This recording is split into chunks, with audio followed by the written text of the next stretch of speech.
Nyabuto Mangerere joins us. I love his name. And he has written such a powerful book, and that's the key. This is a book that is a game changer, I truly believe, and we're really happy to have him here on Author's Corner here on America Tonight with me, Kate Delaney. His book is Healing the World Order: How Humanity Avoids World War III and Ends Ukrainian War.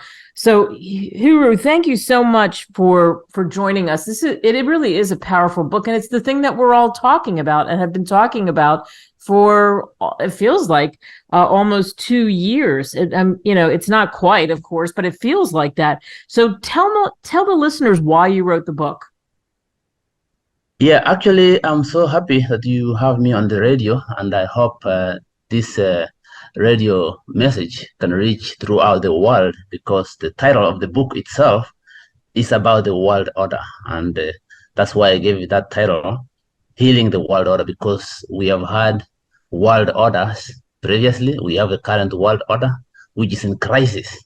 So before I started thinking about writing this book about 30 years ago, I wanted to do some research and get deep details about how we can really prevent another war, because I had seen what had happened with the Second World War, First World War, and I said a third world war is coming, because the current world order, which was in place, was already in crisis. That's the time when we had the Cold War. So that Cold War drove me into thinking that it might turn back, become a third world war again. So I was studying and doing research. So that research told me that I had to write a book with a powerful message on how the world order, which was in crisis, could end up being healed and then be used to prevent another third world war. Like right now, we're having a Ukraine war, which is close to a third world war, and that's why I wrote this book. Yeah, so you saw that, you started to do the research, and what did you find out? What do you believe would really be the game changer? What has to happen? Yeah, just like people don't learn from history, as far as I'm concerned, because we saw what happened in the Second World War, where people were trying to prevent others from achieving their dream of freedom. And in this book, I have mentioned how Germany invaded France. They wanted to prevent their freedom. So people don't learn from history. It's the First World War, and then we even go back to the American Civil War. So what people don't do is to learn from what happened in those wars, what caused them. So in this book, I have illustrated all those examples and stated that for people to achieve what their aim is to prevent the Third World War. For people to achieve that, they have to make sacrifices, just like those people did in 1800, like Abraham Lincoln. And people did the same thing in South Africa. Nelson Mandela, we know. Over here, the civil rights movement, people had to make sacrifices and compromises. So currently we have a war in Ukraine where people have not come to a point where they compromise, where they make sacrifices.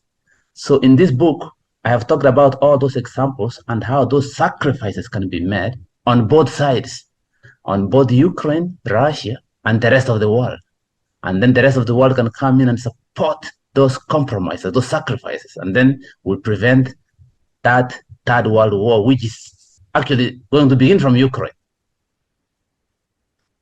So if it doesn't happen, and that's why your title is in the book, and prevent World War III, do you feel like that's where we're headed if this continues to go on and on and on and on?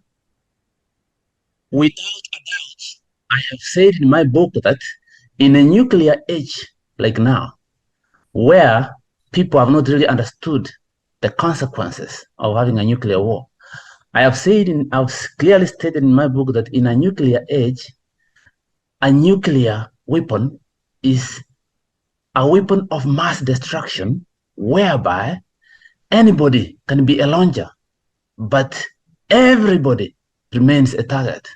What do I mean by that? What I mean by that is that in a nuclear age, everybody is capable of either acquiring or buying a nuclear weapon. And if that happens, then the whole world is in crisis and the whole world is destroyed. So I've stated clearly in the book that in a nuclear age, there's no such a thing as one being superior over another. It's all about compromise and sacrifice and working with one another, empowering one another, and that's all we can do to prevent the Third World War. But how do you do that? How do you convince people to compromise and make those sacrifices in the other wars, and especially if you're talking about the United States? And of course, we saw in the United States there was sacrifice, because if there wasn't, there was no way to win those wars. And in the other countries, it was obviously incredibly similar, but it's tough to get that buy-in. As you know, those presidents, the prime minister, when you look at Winston Churchill, how they had to really keep the people and the morale high. So this is a different kind of war. So it's tough, isn't it? It's tough, but as I said, people don't learn from history. What I mean by sacrifice is let me give you the best example of a sacrifice. When Abraham Lincoln said people had to be free, he knew he was going to be killed, of course, but he still said, I have to stop it. The slavery, the colonization of the mind has to come to an end, because what Abraham Lincoln saw is that the years coming ahead of him were going to be in a bigger crisis than what he had at that time. So the American Civil War is the best example here. If Abraham Lincoln did not make that sacrifice, there could be no America. There could be no United States of America. The same thing, Putin has to do that sacrifice to compromise. Zelensky in Ukraine has to do that sacrifice to compromise. In other words, it's either a lose-lose or a win-win. So I can say it's a win-win. For a compromise to happen, it has to be a win-win. It cannot be a total loss on one side. Yeah, because if it's a total loss on one side, then what happens? The lopsidedness. Then the Cold War becomes a real war, and that's a nuclear war, where anybody can be a launcher and everybody remains a target. So when people read your book, what do you hope that they take away from reading your book? What they'll take away is that people have to come to the table, both sides. They cannot say, now we just have to fight and we have to win. Everybody will say, I have to win. People have to come to the table. Like we recently saw people come from other countries. They came to, not Ukraine, they came to Russia, and they had to say, this is what you have to do. There's nobody who's going to win a nuclear war. It's all going to be a loser for everybody. So people have to come to the table and say, the reason why Ukraine is behaving the way it's behaving is because it felt that Russia was not working with them. So they doubted their compromising or their unification. So they detached. And in so doing, they went ahead to declare independence. And that independence is not only political, it has to be economic too. Economic independence can only work if the political independence has worked. The ideology we sold, or the ideology of freedom that was sold to Ukraine, developed suspicious things happened, and then there's some suspicions which developed in there, which made this war to come into being. That's what has to be cleaned. And what do you fear for the people if this doesn't happen?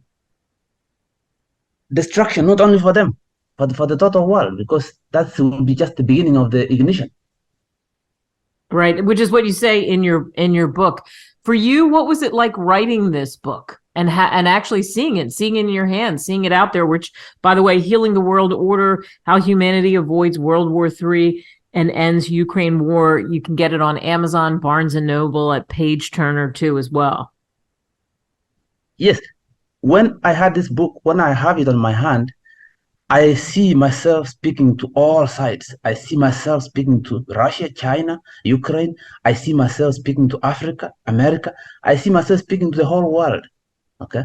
And the reason why I speak to the whole world is because for a problem to be solved, and this is what something which the whole world agrees, the root cause has to be identified. In this book, I have identified the root cause or the root causes of all this.